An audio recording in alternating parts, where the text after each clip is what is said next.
Усім прывітанне, з вами Зміцер Лукашук, і як звычайна мы абмярковаем падзею Беларусі і за яе межамі у нашым рэгулярным штотыднёвым эфіры з дацэнткай, кандыдаткай гістарычных навук і цяпер ужо былой лідаркай фракцыі «Наша справа» ў Координацыйнай радзе Розай Турарбекавай. Добрый дзень, спадарня Роза. День добрый, Дмитрий. Ну что, мы по традыцыі сітуацыю ў Координацыйнай радзе і ўсё вот з гэтым звязанае у канцы праграмы, ці будзем ламаць сістэму, як Лявон Артурович нам завяшчаў? Ну, як вам зручнее? Які у вас план?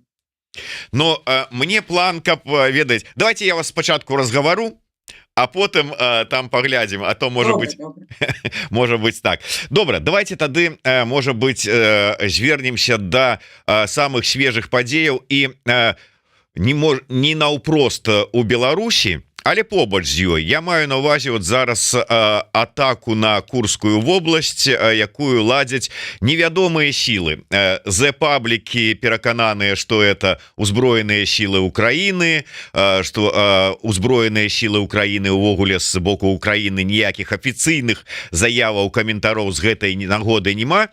Тым не менш, беспілотнікі лётаюць, абстрэлы ідуць, тэрыторыю Расійскай Федэрацыі захопліваюць, хаця можа быть гэта ідзе вайна, там якая-нибудь народное апалчэнне Курскай Народнай Рэспублікі узялася там усталёўваць свае правілы. Але я б хацеў вось на што увагу звярнуць. Я паглядзеў, як рэагуюць на гэта лукашэнкаўская прапаганда і плюс як прыплятаюць да гэтай сітуацыі Лукашэнку тыя ж самыя зе-паблікі. Так вось, яны вінавацяць Лукашэнку ў тым, што пасля таго, як ён адвёў войскі беларускія ад мяжы з Украінай, адпаведна ва ўкраіне вызваліліся нейкія там брыгады, якія так Лукашэнку стрымлівалі, ну ці там сачылі, каб ён там не сарваўся з ланцуга, і смаглі даць магчымасць атакаваць Курскую вобласць. Карацей кажучы, Лукашенко вінават. Вот як вы думаеце, які розгалас па Расіі атрымае вось такая версія падзеяў? Цікавая версия. Я не берусь судить, это надо как-то там, это трэба ведаць дакладна, хто где быў, хто у чым як бы дзейнічае, якая у якіх подразделений, так, якая там дзейнасць. Вось, но сама по себе вот эта вот интенция от русских пропагандистов показательна, потому что она, так я понимаю, отражает в целом внимательно, очень ревностно следят за Лукашенко, за его действиями в отношении Украины, потому что для русских идет война, они сами ее даже не развязали, это слабо сказано, развязали, они ее инициировали и развязали. Вот. И, конечно, в этих условиях маневры Лукашенко для них выглядят предательскими, да. Поэтому вот как бы они нашли, как это сказать, причину своих собственных проколов. Ну, как бы хорошо есть Лукашенко, на которого можно спихнуть все. Не знаю, насколько он вообще как бы тут при чем. Но это же нормальная ситуация, когда люди обвиняют кого-то другого, но только не самих себя. Ну, а результат, конечно, того, что происходит в Курской области, являются, конечно же, их собственные действия. Вот. Но, в общем и целом, интересные намечаются, как это, по крайней мере, в пропагандистском, да, мире интересные намечаются тренды. Посмотрим, что будет дальше, насколько это как бы отвечает, отповедая політичної такої речаїсності, яка зараз поміж Білорусі і Росії, поміж Лукашенко і Путіним, наприклад. Ось і побачимо, тому що, якби, ну, цікаво, що тут кажеш. Ну вот я и хотел, Паглядзім, што будзе далей. да, я и хотел протягнуть, что як адрэагавала прапаганда. Ну самый галоўны, так бы мовіць, рупор мачо беларускай прапаганды, страйняшка Азаронак, вот как бы ён написал, что гэта не звяртайце увагі, вот гэтыя ўсе заявы, якія у зе-пабліках и с обвинувачиванием Лукашенко, это украинское ИПСО. То есть вот Украина разгоняя вот это вот все. Класс, вот, слушайте, креатив попер. Как бы, ну да, вот он же не мог написать русским, что они сами виноваты, да? Но надо же было придумать какое-то объяснение. Ну, придумал. Ну, конечно, не очень оригинальное, но как бы интересно было бы, как это бы в реальности выглядело, если это было бы действительно так. Украинское ИПСО. Но ИПСО же действует, получается, через русскую пропаганду, насколько я поняла, да? Ну да, то есть отрымливается, ну это зе-паблики, и он дает скриншот вот с этих зе-пабликов, этих вот заголовок, из-за того, что Лукашенко отвел и так далее, там вот, и да пишет, это вот украинское ИПСО. Ну то есть вот как бы... Ну, понятно. Ну, то есть, конечно, опять ничего не понятно, но как бы логика здесь ни при чем. Здесь самое главное, как бы вовремя расставить эти акценты. Ну вот, Озаренок отрабатывает, молодец. Ну так это ж нормально, это ў стыле, ведаеце, калі там с 20-го года еще амапаўцы там, это не мы фашисты, это вы фашисты. Ну да, это понятно. Ну, как бы я вот за него беспокоюсь, я за Озаренка беспокоюсь, потому что... Вот вы человечный человек все-таки, ну. Конечно, я беспокоюсь. Почему? Потому что он на какой-то момент мне показалось, что он немножко утратил нюх. Вот сейчас, видите, исправляется. Значит, есть как бы шанс, что он все-таки сохранит свою позицию белорусского пропагандиста номер один. Я думаю, он претендует на это. Там Дермант, например, претендует на позицию белорусского Дугина. А вот Озаренок, он... мыслитель такой, да. Ну да, так он же сам про себя так написал, что он Дугин белорусский. А вот, значит, Озаренок, он, наверное, претендует на позицию пропагандиста номер один. Но если сравнивать с Россией, то, конечно, да, на Соловьева.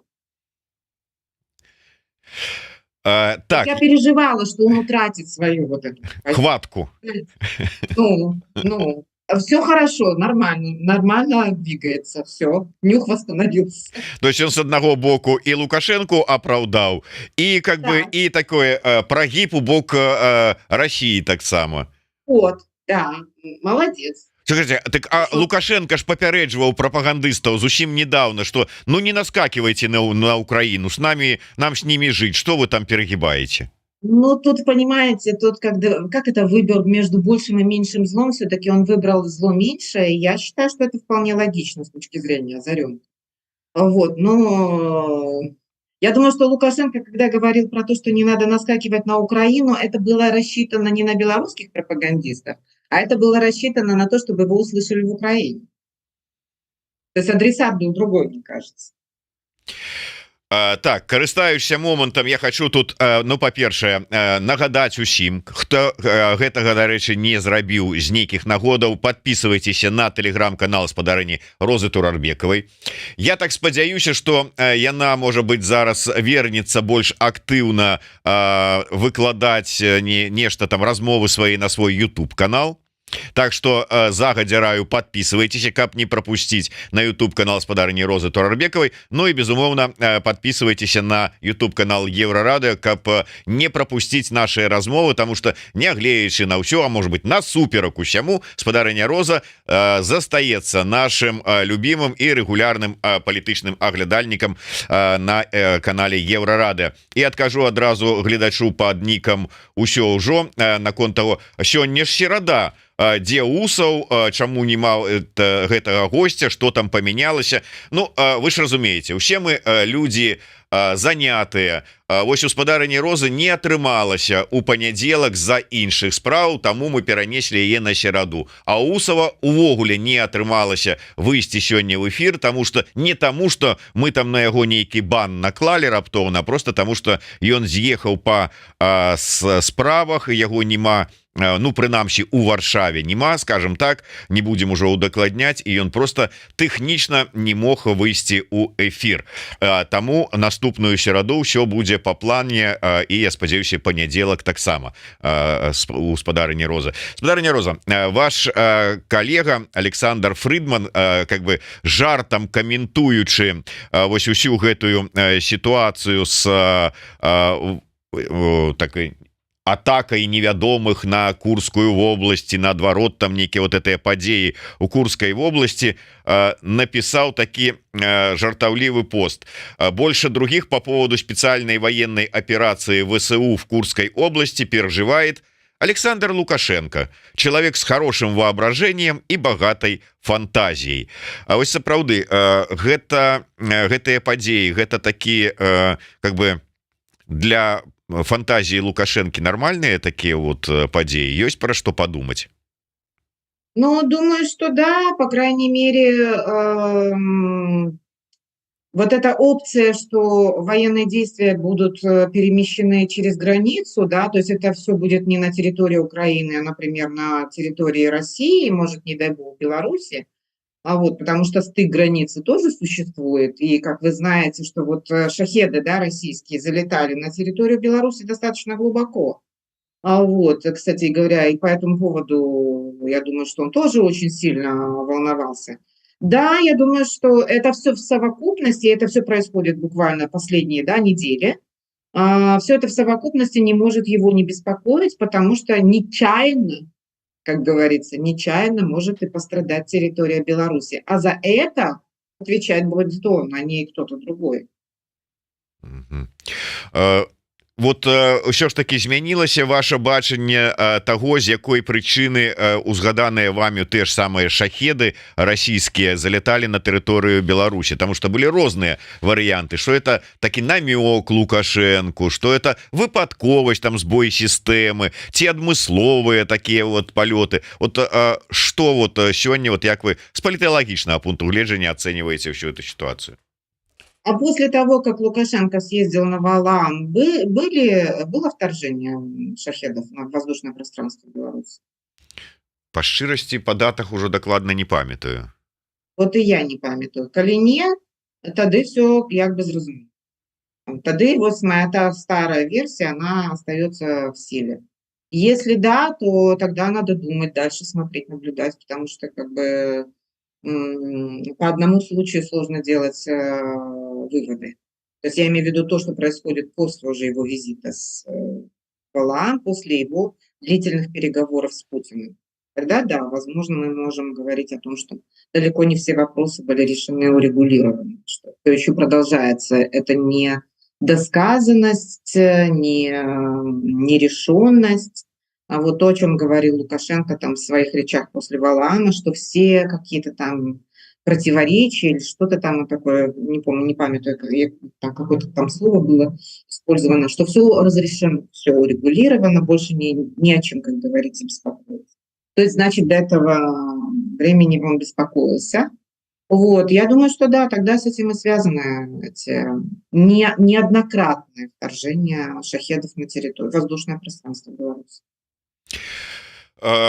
Працягваюць абмяркоўваць да гэтага часу і эксперты і палітыкі вымушаныя каментаваць розных краінаў сітуацыю вось з гэтым так званым вялікім абменам.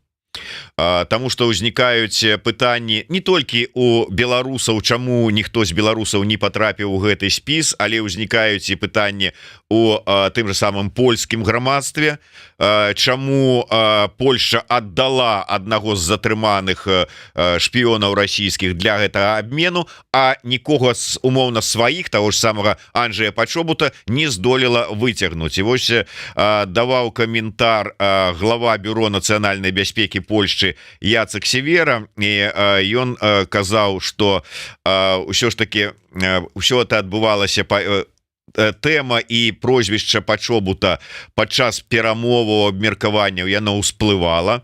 Ну але ўсё ж таки не атрымалася нейкім чынам рэалізаваць.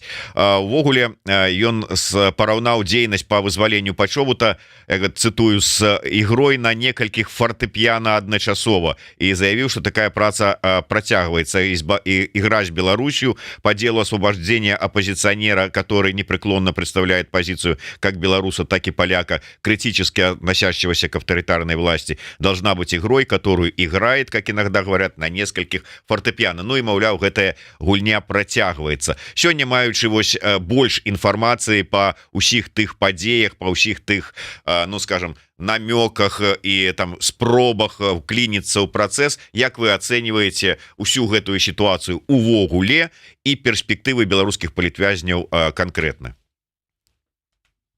Но этот обмен, конечно, стал болезненным ударом для белорусов. Об этом неоднократно говорилось, и об этом, в частности, говорилось на конференции «Новая Беларусь». И я сама чувствую это, и разочарование, и горечь от того, что не удалось вызволить ни одного политвязня из Беларуси. А это я, как член гражданского общества белорусского, как член тогда еще, да, политическая активистка, член Координационного совета. Вот. Но как эксперт я хочу сказать, что все страны, кроме США и России, выполняли фактически роль фасилитатора. И вот это фасилитаторство показало, что на самом деле, когда речь идет о такого рода обменах, мне все эти обмены, мне этот обмен напомнил опыт холодной войны. А как вы знаете, что опыт холодной войны у кого самый большой? У Соединенных Штатов, естественно, и у Российской Федерации, как у преемницы Советского Союза. Ну, я имею в виду те же лица, те же эти методички, все то же, да. Вот. И эти ребята как бы в этом смысле как рыба в воде. А что касается остальных, они выполняли именно роль фасилитаторов. Это даже не посредническая роль. Ну вот Турция была вот в этой ситуации классически фасилитаторские услуги, да, то есть через Турцию там борты там летели там и так далее и тому подобное. Вот. Мог ли попасть в список хоть кто-нибудь из белорусских политзаключенных? Конечно, мог, но не в этот раз. Потому что в этот раз это была инициатива, как вы знаете, частная инициатива двух лиц, как теперь выясняется, да, и они, конечно, не имели в виду белорусов, и это как бы результат того, что мы не находимся на повестке и в фокусе. Это первое. Второе, это вот то, что я сказала про холодную войну и про фасилитаторство всех остальных стран, которые теперь поделились на те страны, которые ведут переговоры, и те страны, которые оказывают услуги. Вот, и в этом смысле белорусские демсилы оказались не в одиночестве, а они оказались в одной корзине вместе с поляками, норвежцами, и чуть-чуть немцами. Ну, на самом деле немцы хотя бы вытащили своего гражданина, да, они хотя бы свою какую-то задачу выполнили как государство. Вот, и третий момент, это нам урок, что это все возможно, и нам надо думать, как это можно реализовать. К сожалению, наверное, у нас козырей, как говорится, мало, но возможно ли, чтобы использовалась вся, я не знаю, там, королевская рать, да, я имею в виду Тихановский офис и всех остальных, все наши форматы, с тем, чтобы все-таки попробовать вот что-то подобное провернуть. Но и всегда тогда будет вопрос относительно того, что мы за это готовы отдать. Ничего не бывает бесплатно. Обмен не бывает бесплатным. То есть надо придумать не просто кого на кого. Это совсем не так просто. А в каких условиях, при каких обстоятельствах. Некоторые, кстати говоря, условия, по всей вероятности, станут только известны со временем. Некоторые уступки. Вот и тогда мы увидим полный объем договоренности, да, полный объем уступок. Вот, поэтому, да, для нас это болезненно, да, для нас это напоминание о том, что такое возможно. И последнее, что самое болезненное было, это то, что это большой вопрос насчет наших а Беларусь как субъект международных отношений, будь то белорусские демократические силы или белорусские. Мы есть вообще на карте или нет? Это вопрос. Слушайте, ну вот калі браць конкретно, скажем, ёсць же ж стратэгічны дыялог, ёсць там это вот не памятаю як конкретно это Контактная группа, да, контактная группа, ўсё гэта ёсць. консультативная группа. Вот гэтага недастаткова, ці яго можна сказать нема, что это вот на некая, ну, полуфікцыя. Нет, это не полуфикция. Стратегический диалог – это такой стандартный формат отношений между государствами. Он не призван решать такие суперсложные задачи.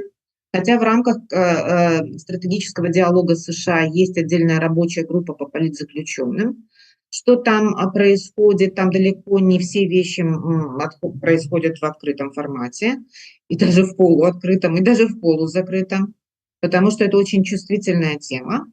Вот, но этого не хватает, этого недостаточно. Это показало, что гуманитарный трек важен, и что еще очень важно, вот такого рода проявление инициативы, политической воли на очень высоком уровне, причем с обоих сторон. Понимаете? То есть недостаточно, чтобы в этом принимал участие президент даже США. Для этого нужно, чтобы в этом принимал участие с той стороны президент Путин, либо правитель Беларуси. Если они исключаются, ничего не получается. Вот и все. Вот это тоже урок, как говорится.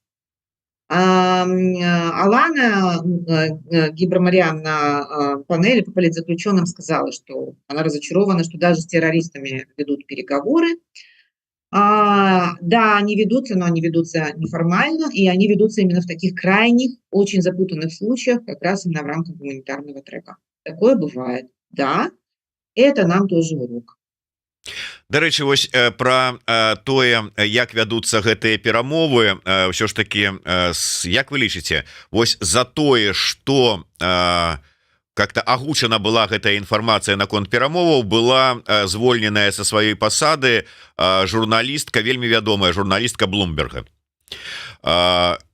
І я зараз да чаго? Зараз вельмі актыўна, вось я ўжо ўзгадаў, размовы і каментары гучаць з нагоды таго, як ідуць, якімі шляхамі ідуць, ці ідуць, ці не ідуць перамовы наконт вызвалення Анджэя Пачобута.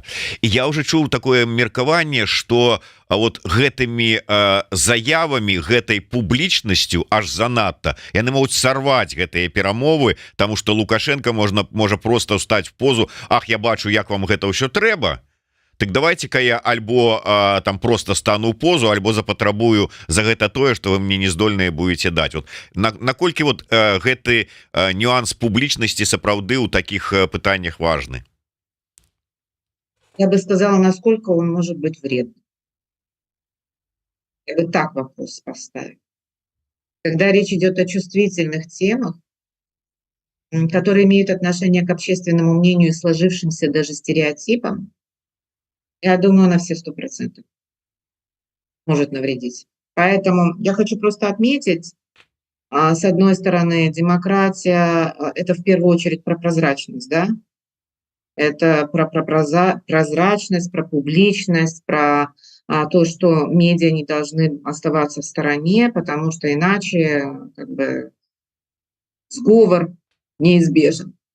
И власти должны находиться под контролем гражданского общества. С другой стороны, международные отношения и дипломатия – это такая сфера очень специфическая. И когда речь идет о урегулировании очень сложных вопросов и даже целых конфликтов, переговоры, которые ведутся фактически чуть не ли публично, или, по крайней мере, сопровождаются большой публичностью, как правило, заканчиваются провалом. Потому что слишком много сил может вмешиваться в ход переговоров, давить и в конечном итоге провалить, завалить эту работу. Поэтому есть пример. Первые, наиболее весомые соглашения, которые были подписаны между Организацией освобождения Палестины и государством Израилем, проходили в абсолютной секретности, не знали, что они ведутся, не знали где, не знали, кто ведет переговоры. И когда было парафированы эти документы и подписывалось соглашение, то есть переговоры секретные, не закрытые, есть разница, секретные переговоры велись в Норвегии, а соглашение, договор, эта декларация, как это называлось, декларация основных принципов регулирования, по-моему, так называется. Декларация подписывалась в Кэмп-Дэвиде в США, уже под фотографии, там это Лужайка, президент США, там Ясер Арафат. Вот, это делалось уже в Кэмп-Дэвиде. Вся часть переговоров, вся тяжелая сложная часть переговоров была абсолютно в секретной обстановке, проводилась в Норвегии. Вот, это один из самых ярких примеров того, как дипломатия действует, если речь идет о достижении цели и эффективности.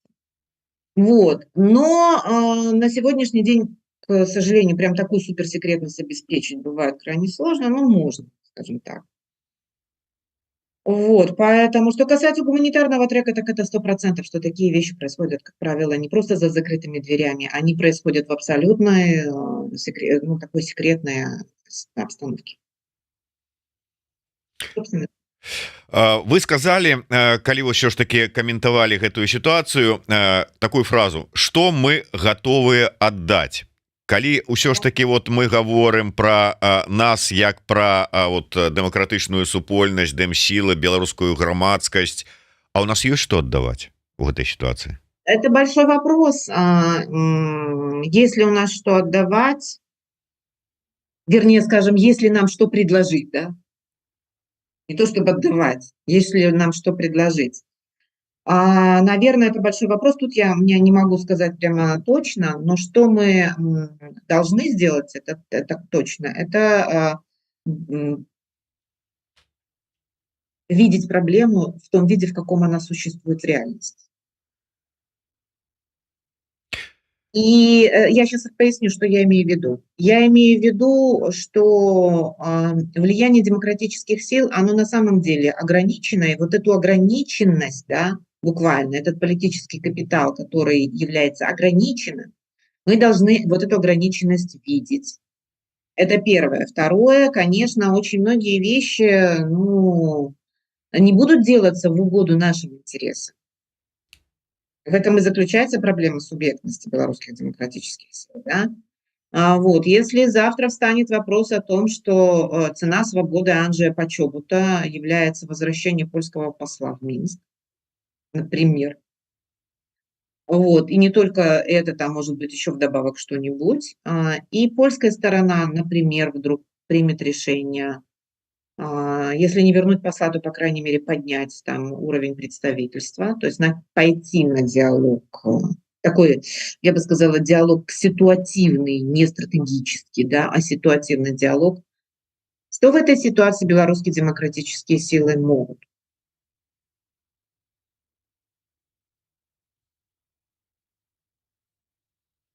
Ну, вот я не ведаю. Это большой вопрос. Это вопрос у меня к тем, кто сегодня определяет линию кабинета. Они должны думать сейчас над этим, потому что очевидно, что ситуация политически меняется. А лозунгами сыпь не будешь. Я не имею в виду материальные вещи. Я имею в виду результативность работы белорусских демократических. Это атрымліваць, мы зараз вяртаемся да слоў, якія прагучалі падчас канферэнцыі ад Андрэя Егорова. Вот вы згодныя з імі? Вот гэта тое, што павінны пачуць лідары дэмсіл? Мы должны провести работу над собой, это точно. Мы должны признать ту реальность, в которой мы сейчас живем. Должны провести определенный аудит этой реальности, сравнить наше видение этой реальности, а не бросаться друг на друга с обвинениями, хейтом и буллингом. Это первое. Второе, и там тем более не заниматься популизмом, передергиванием и прочим. Но я уже не буду тут вдаваться, слишком конфликтная будет тогда речь.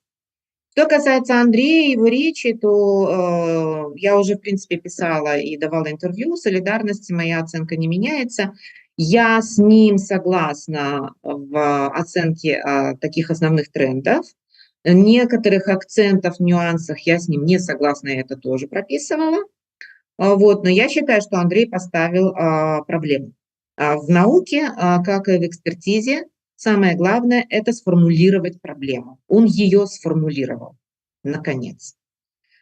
Почему? Потому что на самом деле, мне кажется, у нас есть определенный не кризис кабинетный, не кризис белорусских демократических сил, но я бы это назвала кризисом целеполагания.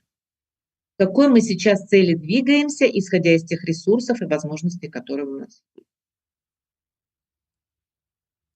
Как мы эту цель сейчас определяем? Как реальную цель для нас. Не как желаемую, не хотелку, не мечту, а желаемую, достижимую цель, вот скажем так. Чтобы она была не только желаемая, но и достижимая. В первую очередь достижимая. И мне кажется, что у нас есть определенный кризис целеполагания. Возможно, это у меня такое восприятие, потому что оно сопряжено с моим сейчас таким критическим видением ситуации, вот, которое сопровождалось моим выходом из Координационного совета. Вот. Но в целом я вот этот кризис целеполагания чувствую уже несколько месяцев. По меньшей мере 2 месяца, так точно. 2 или 2,5-3 месяца. Это я делюсь, я бы сказала так, своими чувствами или своим предчувствием, скажем так. Мне кажется, что у нас кризис целеполагания. Куда мы движемся, к какой цели, а под целью я подразумеваю реальную цель. Не мнимую, не как это сказать, не слишком далеко отложенную цель, но достаточно близкую, реальную, которая достижима для нас с вами хорошо, окей, в течение хотя бы этих 2 лет. Я имею в виду термин Координационного совета в первую очередь. Или хотя бы 25-й год. Мы до гэтага пытання вернемся. Я просто хочу, можа быть, ну прынамсі поставіць так лагічную шматкроп'е, скажем так, вось у гэтай тэме. Я чуў такое, ну па-першае, я думаю, вы бачылі, днямі ізноўку было апублікавана чарговае даследаванне, сацыялагічнае даследаванне сярод грамадзянаў Польшчы, і 72% апытаных выказаліся за поўнае закрыццё межаў з Беларусю. На фоне гэтага, на фоне вось незразумелай сітуацыі з перамовах по пачобуту, я чуў уже такое меркаванне, прычым ад палякаў, што варта было б не там балкунцу там что-то там пахадзіць, зрабіць акцыю нейкую там на мяжы і сказаць, давайте мне сюды там Ціхановскую, каб яе прыкаваць да рэйкі, а каб сапраўды польскія ініцыятывы, грамадскія арганізацыі, структуры зладзілі на мяжы штосьці такога кшталту, ну как бы перакрылі мяжу, як польскія фермеры перакрывалі украінскую мяжу. І такім чынам вот каб яны прадэманстравалі сваю грамадзянскую пазіцыю наконт вот гэтай сітуацыі, і тады гэта можа нейкім чынам спрацаваць, зварушыць Лукашэнку да ну как бы того, как он пошел на сустрач. Как вы думаете, это реально такое ці не? Да, не знаю, насколько реально, но то, что общественное мнение польского общества меняется, и меняется в пользу железного занавеса, да, в построении забора, буквально, это то, о чем я и писала, и говорила, и с этим надо работать. Вот, первое. Второе, сработает ли давление? Да, может сработать, но дело в том, что Варшава и нынешнее правительство, оно находится не просто, оно не только само себе хозяин, они же члены Европейского Союза. Вот. И такого рода действия, они могут как бы нарушить в том числе и обязательства Варшавы перед Брюсселем, перед Европой. Вот, поэтому это такая вещь, с одной стороны, реальная, что уж там кажется, казалось бы, проще, да, перекрыть железную дорогу и все остальные дороги, да. Если граждане Польши встанут поперек этой дороги, то правительство что, их будет бить и как бы выгонять? Но с другой стороны, интересы слишком больших игроков, таких как Китай, Европейский Союз, они не могут быть проигнорированы полностью. Поэтому, как я уже и говорила вам о том, что такая возможность, магчимасць такая имеется, мы маем такую магчымасць. Но калі такое адбудзецца, оно адбудзецца на працягу там, мабыць, некалькіх дзён ці тыдню. А вось как бы намертво закрыть дорогу, всю дорогу, там, железную, авто, намертво навряд ли.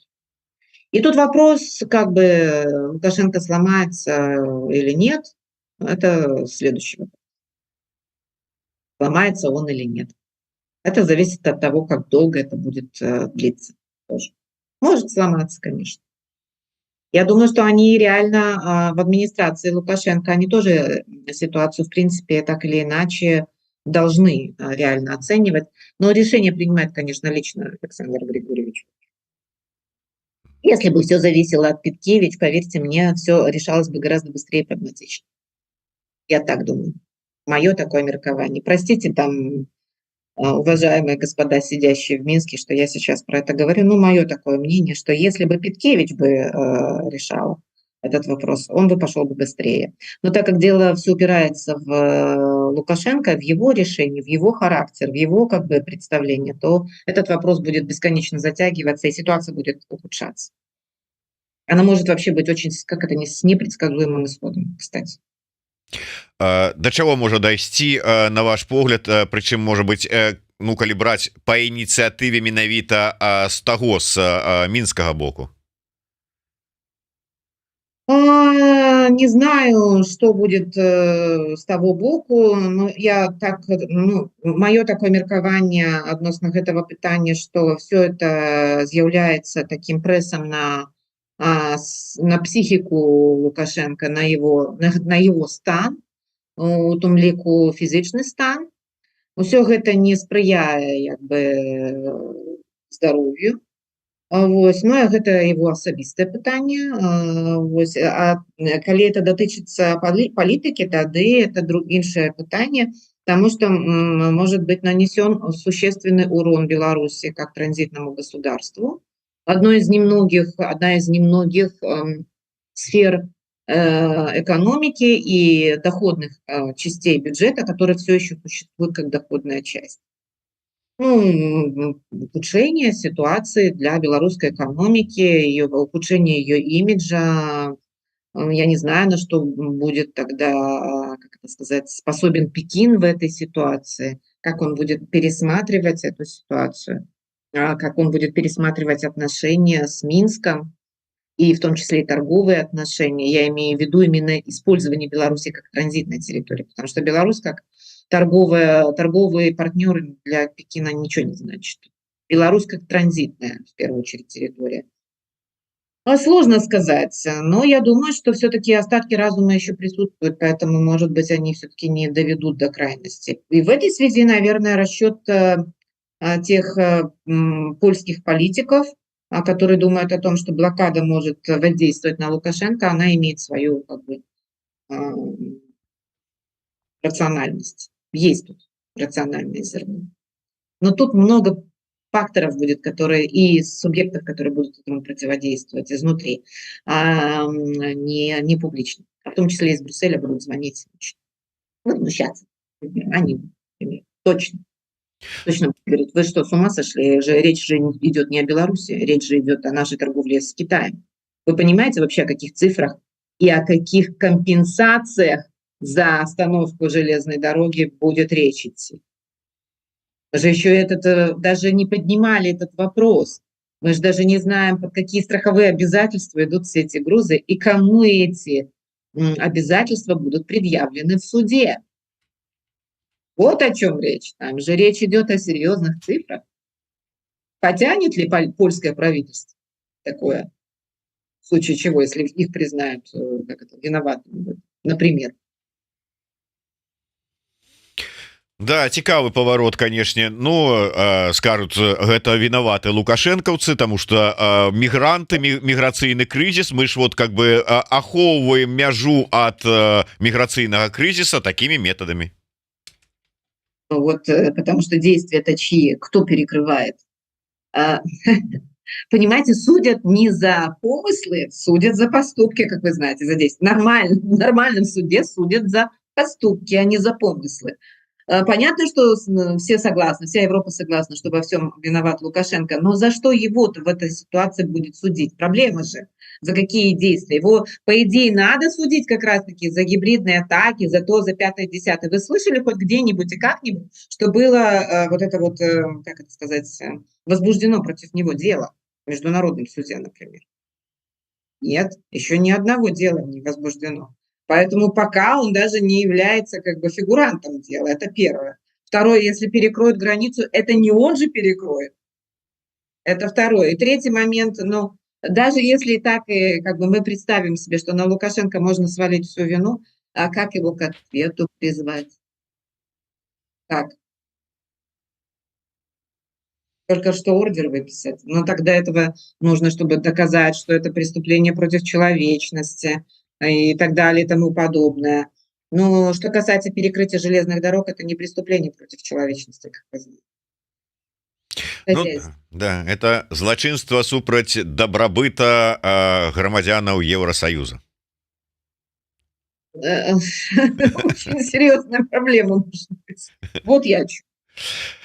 Добра, давайте яшчэ, можа быть, на завершение гэтых міжнародных тэмаў ваше любимое выказыванне наконт секьюритизацыі, якую на шлях якой сталі, да прыкладу, суседнія краіны з Беларусю пасля увядзення вось гэтага вядомага ўсім чарговага пакета санкцый Евросоюза.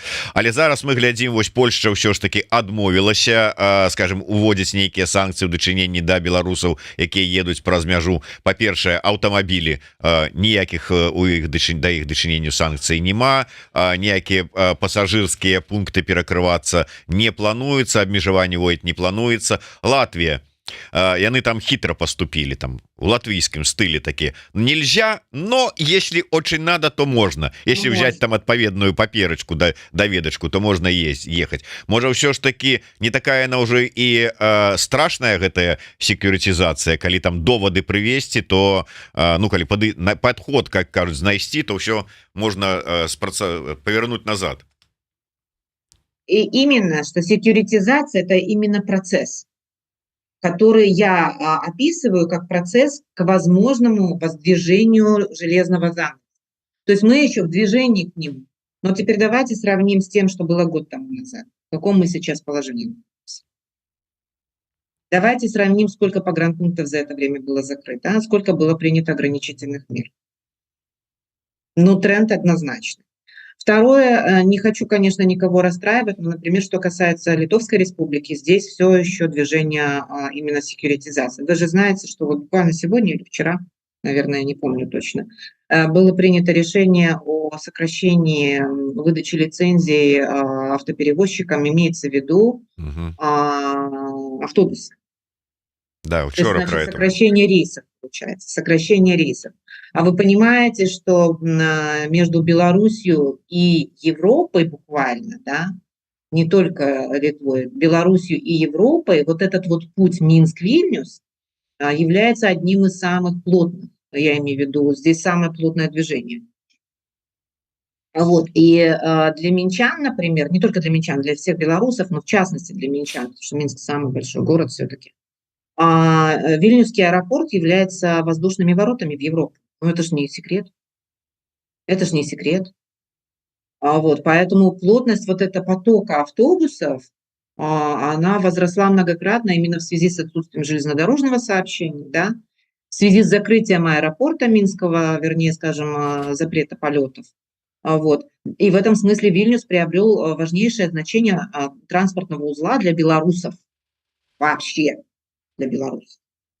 И теперь, когда принимается решение о том, что машины с белорусскими номерами не могут пересекать границу. Машины с белорусскими номерами в Литве должны поменять номера. Вот, до 16, насколько я помню, января. А теперь уже встает вопрос о том, чтобы сократить количество рейсов, я имею в виду. Это все свидетельствует о тренде. Значит, делается 2 шага вперед, потом делается шаг назад. Потом опять делается 2 шага вперед, потом опять делается шаг назад. Но тренд очевиден, и тренд этот измеряется именно на более длительном периоде. Вот я вас отсылаю, потому что было год назад. И вот за этот год что случилось, это очевидно тренд.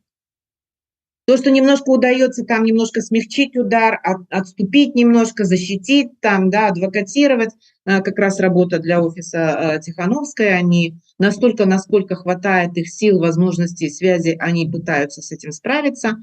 Получается супер, не получается, к сожалению, это не всегда бывает, зависит от них, вот, но тренд очевиден. Секьюритизация идет. Тренд очевиден. Год тому назад все, что касается белорусско-польских отношений, именно как отношений между народами, да, и отношений к белорусам в Польше, год назад ситуация была на уровень выше. Сейчас ситуация крайне изменилась. И понятно тоже почему. И дело не... Я никого сейчас не критикую, не обвиняю. Я имею в виду, не дай Боже, ни литовские, ни польские, ни латышские власти. Я их прекрасно как бы понимаю. Вот эту секьюритизацию, логику этой секьюритизации. Но что мы можем этому не то чтобы противопоставить, а что мы можем предложить для того, чтобы она не шла в такой жесткой форме и не привела в конечном итоге к полному закрытию границ. Вот вопрос. Ну что ж, прыйшоўшы у другую апошнюю траціну нашай праграмы, но мы по традыцыі да нашай, не ведаю, нават раней я б сказаў, любімай тэмы, а зараз вот нават не ведаю ці датычыць гэтай сітуацыі. Тым не менш, ведаеце, я буквально днямі паглядзеў рэакцыю на ваш сыход яшчэ аднаго вашага прыхільніка, Золотого пера, муковозчика. Он же там так само... Он тоже... Ой, какая прелесть. Спасибо за реакцию. Ну, а все ж таки, золотое перо, он же ж вот как бы умеет подать. Написал про то, что вот нават Роза Турарбекова зразумела, что вот розы Дэмсілы координационного совета не вельми приемно пахнут. Вот так вот что-то там такое было написано. И сышла. Вот. И... Ёсць пытанне ад нашага гледача. Маркус піша: спадарыня Роза, так пракаментуйте ваше бачанне і ваши сумневы з нагоды координацыйнай рады. Вы готовыя сфармуляваць крытыку? От такое пытанне ад гледача, але можа, каб, ну, ўсё ж таки, я выбачаю, я разумею, что можа вам там цяжка гаварыць, не цяжка, але ўсё ж таки гэта рашэнне. Ну вот у мяне яно ўсё ж таки было раптоўнае. Ці вот 2 месяца вы паступова ішлі, вот як вы сказали до гэтага, ці что триггернуло? Ну, понимаете, в том-то все и дело, что причин для ухода было так много, но я не уходила, потому что каждый раз мои коллеги, мои сотоварищи по фракции, и не только они, приводили мне достаточно, как мне казалось, весомые аргументы с тем, чтобы я попробовала все-таки остаться и посмотреть, как будут дальше развиваться события. Они меня переубеждали в том, что, может быть, я слишком пессимистично смотрю на это, потому что, наверное, вы памятаете, что буквально с первого дня заседания я не скрывала, я писала о том, что разочарована, и буквально там писала о том, что конец ли это демократии, да, в демократических силах под вопросительным знаком. Вот, и я тоже такой человек, знаете, я не привыкла думать о том, что то, что я вещаю, это прям, блин, истина в последней инстанции. Как раз-таки нет. Может быть, это меня немножечко, как это сказать, как политика немножко подводит. Политик должен быть абсолютно убежден в своей правоте, в определенном смысле быть догматиком. Вот. Но это не совсем мое, так как я все время эксперт, да, и вот это экспертное со мной, оно всегда. Я думала о том, что, ну, возможно, я чего-то не вижу, может быть, действительно надо дать как бы время посмотреть, как ситуация развивается. Поэтому, помните, я отказалась даже и комментировать. Потому что говорить как-то там, говорить плохо, это не помогает, а как бы хорошо говорить, врать я не научилась. Вот, поэтому я избрала как бы самую приемлемую тактику в этой связи: просто не комментировать. Не комментировать и заниматься наблюдением. Вот, это первое. Но, к сожалению, ситуация развивается не лучшим образом. Но мой уход из Координационного совета на самом деле, это не громкое хлопанье двери. То есть это не такая акция, знаете, которая призвана, чтобы как бы показать фе свое Координационному совету. Тем более, что я столько времени защищала Координационный совет как институт и считала, что когда критикуют Координационный совет как институт, это крайне вредно. Вот репутация Координационного совета и без того невысокая, а еще и добавлять сюда.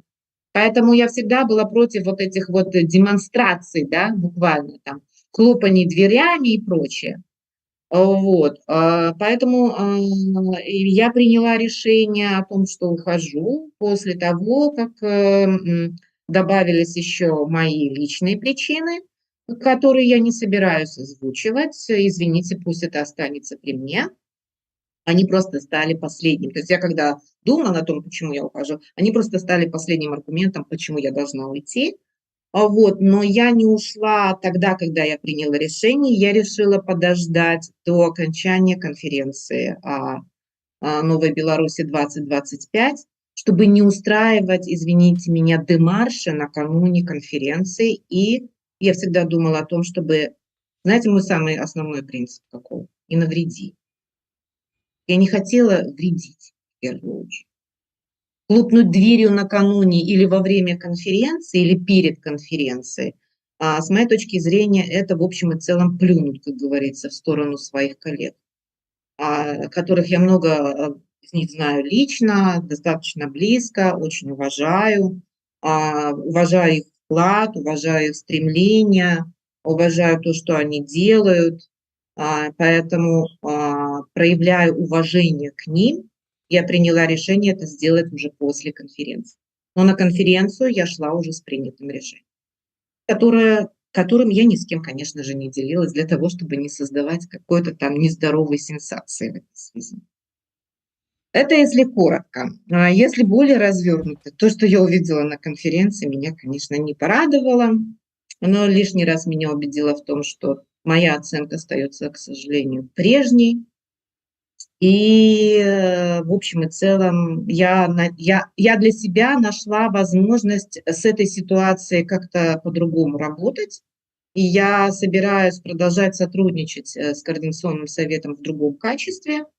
И я считаю, что очень многим нашим, уважаемым избранным делегатам, и не только им, как выясняется, и тут из меня в это лезет уже, да, критик, не не хватает, может быть, знаний, в сфере политологии, может быть, культуры политической. Под ней я подразумеваю не вежливость, а я подразумеваю другое. Вот, приверженность нормам и принципам, в первую очередь. И, может быть, не хватает нормальной, здоровой, конструктивной критики, которую стоит воспринимать.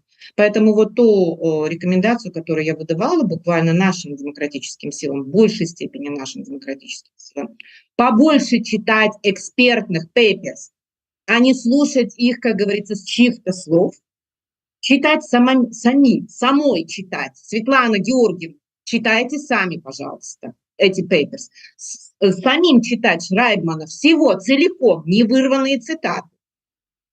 Самим слушать то, что говорит Рыгор Стапеня, а не как бы перепев.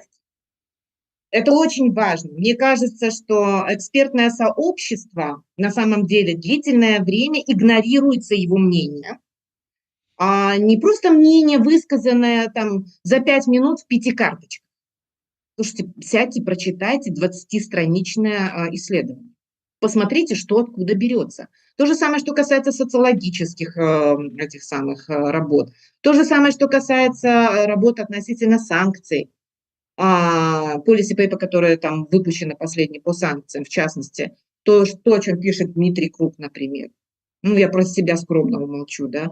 Вот, но там я тоже сделала вклад. Читайте первоисточники, пожалуйста, и вы увидите ту реальность, которую они анализируют. А она отличается от лозунгов тех, которые мы, к сожалению, слышим. И мне просто удивительно то, что я до сих пор слышу эти лозунги. Экспертность на первом месте, политические решения на втором. Вначале экспертность, потом политические решения. Иначе у нас получается, я в свое время писала про этот самый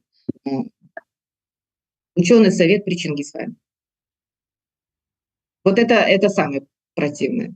Не при Чингисхане, не ученый совет при Чингисхане. Вначале экспертные выводы, и на основании экспертных выводов, на основании экспертных заключений принятие политических решений. Нельзя притягивать политическую реальность, натягивать там, я не люблю эти все выражения, под вас реальность не прогнется. Точка. Я могу только дадать, что не только читать пеперсы вот это все пералічаныя и слухать усіх пералічаных экспертов, але и сочить за эфирами Еврорадио, например, за штотыднёвыми эфирами с Розой Турарбековой, как все ж таки отчуть на себе экспертную думку. Дальше, ну неяк мне Тихановская сказала, что там поміж словами, что я вот тут вот ваш эфир вот с тым-то там глядела, вот там было такое меркаванне, вот, ну и там так вот. То есть перыядычна глядзіце часцей. Это маё парада не вам было, гаспадарня Роза, а вот тым людям, да кого вы таксама звярталіся. Я просто хочу удакладніць, ці не падаецца вам тады вот мы часам чуем абвінавачванне ў бок Лукашэнкі, што ён жыве ў такім прыемным пухеры інфармацыйным, што яму там даюць адпаведныя звесткі, лічбы, вытрымкі, ну ведаючы яго жаданні і настроі адпаведна фармуюць такі вось гэты мяккі пухір. Мы тут маем у дэмсілах нешта такое падобнае апошнім часам? Я не знаю этого. Я не знаю, как выглядит этот процесс. Я думаю, что у Светланы Георгиевны не хватает, видимо, времени на многое, и это понятно, потому что у нее много обязанностей. Вот, но время от времени все-таки надо попробовать составлять собственное мнение. Я понимаю, и советники вроде хорошие, и с ними я знакома. И они вроде бы читают то же самое. Но почему так получается, когда я говорю про санкционную политику и как бы происходит какое-то недоумение в этой связи? Я не знаю. Ну, возможно, я тоже преувеличиваю, может быть. Вот. Но просто я удивляюсь, что эти лозунги, которые соответствуют скорее 21 и 22 году, все еще с нами. Давайте ўсё ж таки больш канкрэтна. Пра якія канкрэтна лозунгі, вот тры асноўныя лозунгі, пра якія не адпавядаюць рэчаіснасці, але якія по-ранейшаму прысутнічаюць. Вот пра што вы кажаце? В первую очередь речь идет о санкциях. Речь идет о призыве к гармонизации санкций. Это первое.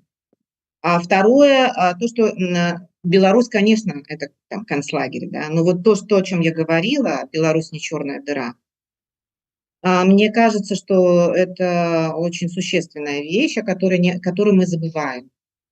Мы забываем говорить о Беларуси и о белорусах, оставшихся внутри страны, как о людях, которые не просто страдают, не просто являются объектами репрессий, но которые продолжают при этом все еще жить, творить и бороться так, как они могут. И что Беларусь все еще страна, которую мы любим, и есть ее за что любить, как говорится.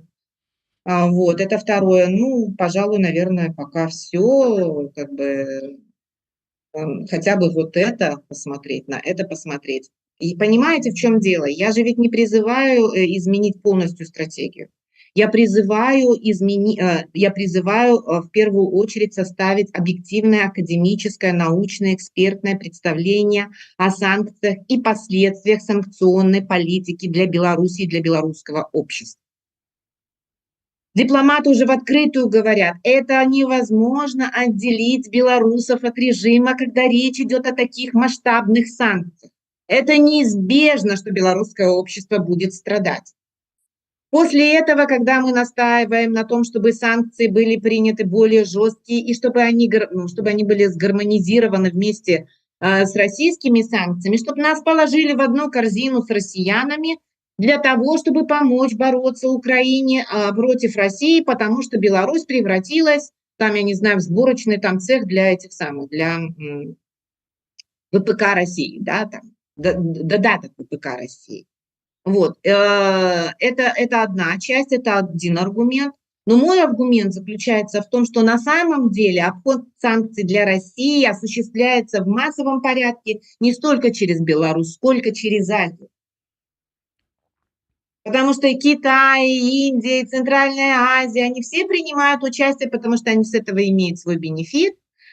Вот это стало скручиваться только после принятия вторичных санкций.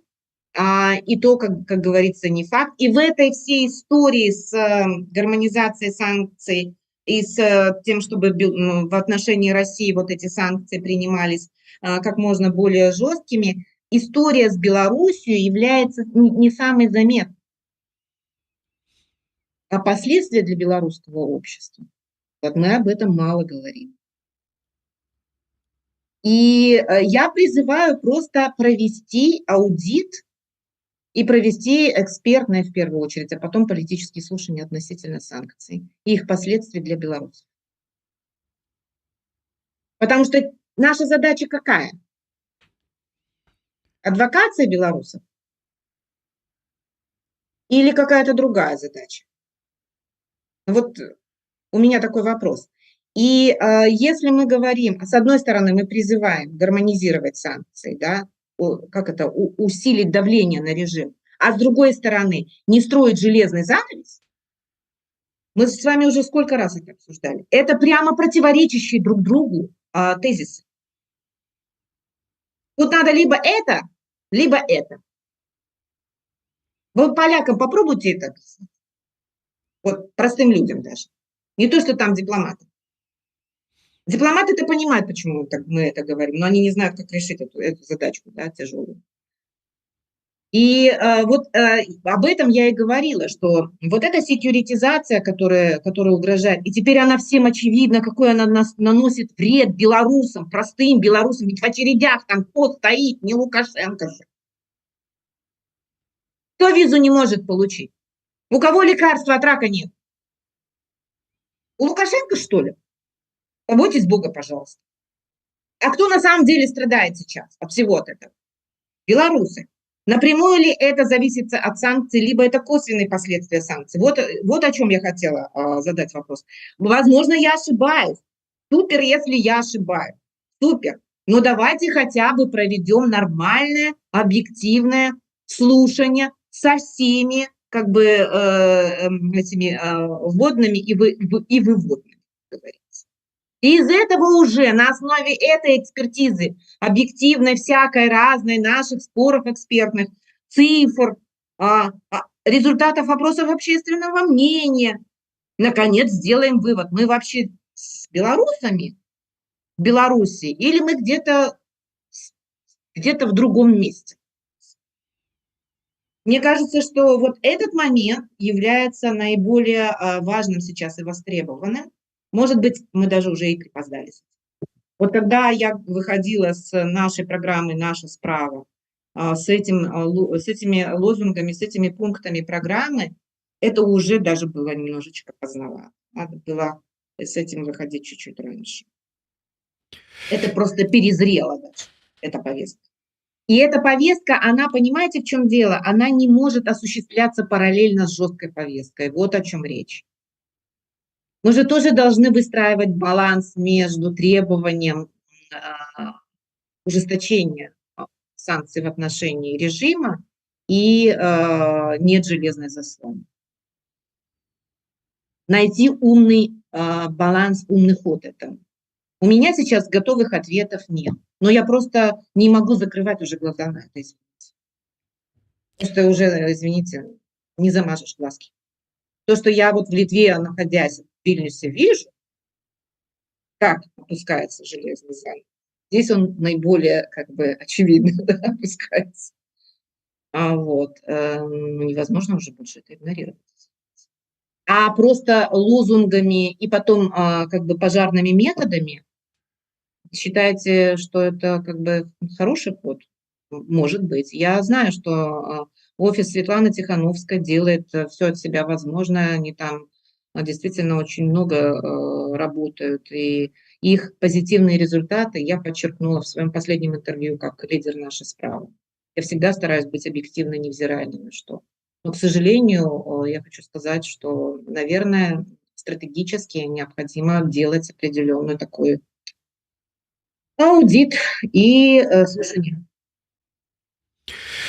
Я, дарэчы, раю ўсім пачытаць апошняе інтэрв'ю спадарыні Розы у якасці лідаркі нашай справы на салідарнасці газеты Байком. А сёння у нас першае інтэрв'ю спадарыні Розы у якасці ізноў такі незалежнага эксперта, я так разумею. Спадарыня Роза, маленькае удакладненне. Што будзе зараз з вашым мандатам? У нас есть по этому поводу положение, и я написала заявление о том, чтобы передать следующему по списку. Хто гэта будзе? Ну, насколько я помню, это будет Костя Акинчиц. Надеюсь, что это будет Константин Акинчиц. Он был очень, кстати говоря, активен во время кампании, он выступал, вот, и молодой, и активный член нашей фракции, поэтому как бы я уступаю человеку достаточно достойному, скажем так. Ну, просто сам лист двигается вверх. Ну да, зразумела. Да. Я уже бачыў две каких реакции тлумачэнні, ну такие вот ужо экспертаў, так бы мовіць, с чата по причинах, якія змусілі вас сысці з координацыйнай рады. Адны написали, это вот это вон блогеры яе ўсё ж таки з'ели, другие написали, что ну зразумела, вот спадарыня Роза прыйшла вот с такой программой у координацыйную раду, не железной заслоне, а усе астатнія дэмсілы, офіс, там латушка ідуць с тым, каб уводзіць санкцыі, каб была гарманізацыя санкцый і гэтак далей. І як вы это сказали, вот гэта ўсё ж таки два абсолютно розных накірункі дзейнасці. І вы зразумелі, что ніякім чынам выканаць сваю праграму, сумясціць гэтыя два накірункі немагчыма, расчараваліся і сышлі. Хто больш правы? Но опять, как всегда, жизнь не то чтобы сложнее, она совсем другая, она некрасивая. То есть, как бы, в смысле, она красивая, но она не укладывается вот в такую простую объяснительную схему. Насчет блогера. Ну, я надеюсь, что теперь я могу об этом сказать. Мы с Артемом Шапоровым сейчас находимся, скажем так, в состоянии выстраивания отношений кооперации, то бишь сотрудничества. Нашли с ним много общих точек соприкосновения. У нас состоялся большой длительный разговор в Варшаве. Вот, и как бы мы нашли, как это сказать, ну, если не полное, но почти что взаимопонимание. И я, кстати говоря, уже в роли эксперта надеюсь на дальнейшее сотрудничество именно с Артемом, потому что вижу в нем не просто там потенциал, да, то есть кто я такая, чтобы оценивать потенциал одного из самых уважаемых блогеров Беларуси, но со своей стороны могу что-то привнести, в том числе и лично для него, и я надеюсь, что и он мне также будет, скажем, полезен. Мы будем взаимно друг другу полезны. Что касается остальных блогеров, я с ними не контактировала, у меня с ними не состоялось никакого разговора после того конфликта. Вот. И в общем и целом, да, атмосфера достаточно токсичная, но я просто минимизировала, если не сказать, ввела санитарную зону в отношениях с некоторыми из них. И так как они не посчитали нужным сделать то, что сделал Артем, то как бы и я не делала никаких встречных вещей. Это отдельный разговор, но это касается не только Координационного совета. Дело в том, что сейчас Координационный совет, мне даже самой бывает сложно понять, где Координационный совет, где кабинет, где офис. В одном лице мы можем узреть сразу две структуры, вот, и это уже отдельный разговор, если есть возможность говорить о протоколе по взаимодействию, да, между этими политическими акторами. Это просто сейчас формально мы можем видеть на примере этого протокола. Вот.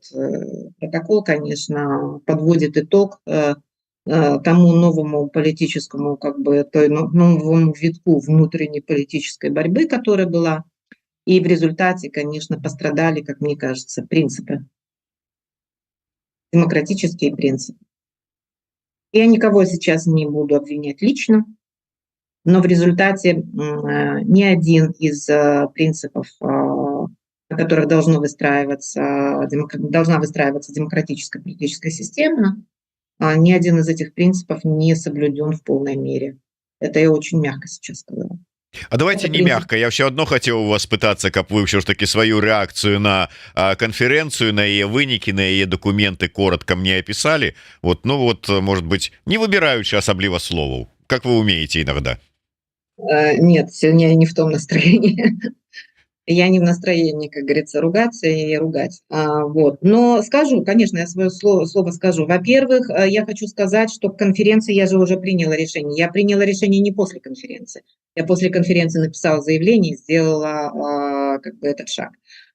Приняла я решение до конференции. Мне было ясно достаточно и до того. Но то, что я, к сожалению, увидела на конференции, я имею в виду именно этот документ, протокол. Я протокол очень поверхностно. Нет, я, наверное, даже на него не смотрела, потому что я в это время занималась уже совсем другими, более срочными делами. Вот, не буду уточнять, какими именно, но действительно гораздо более важными и срочными делами. Когда я увидела протокол на конференции и в графическом исполнении, я потом заглянула в текст, ну, что я могу сказать?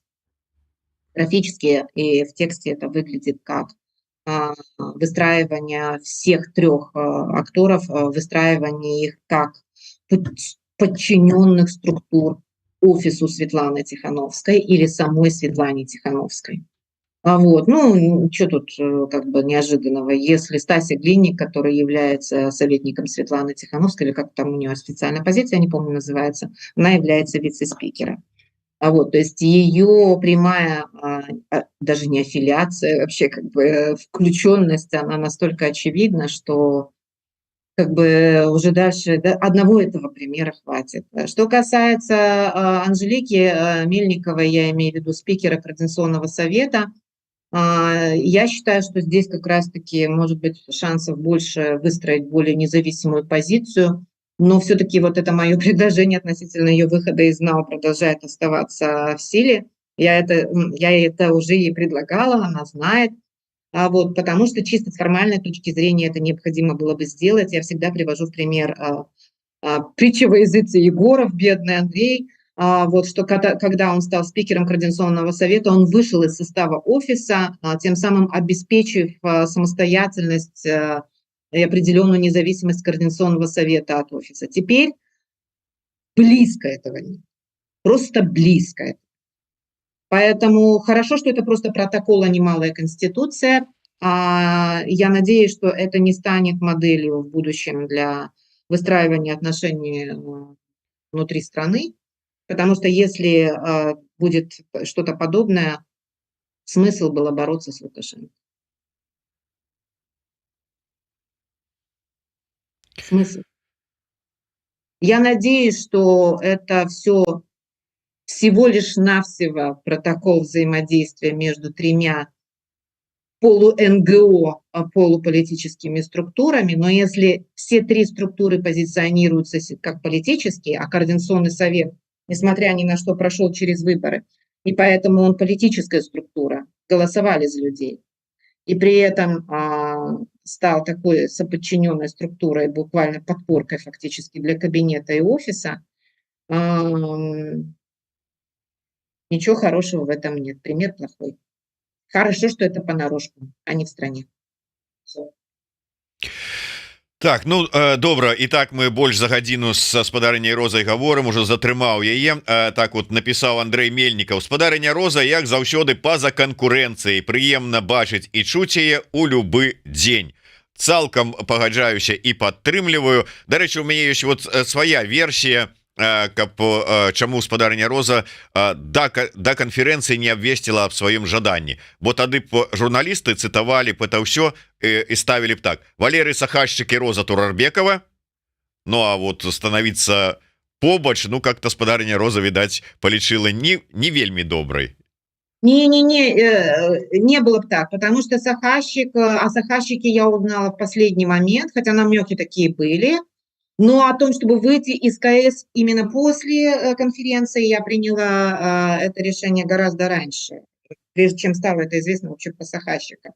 Вот, поэтому я про себя подумала, ну и хорошо, что я такое решение приняла, а то было бы совсем фигово, извините за выражение.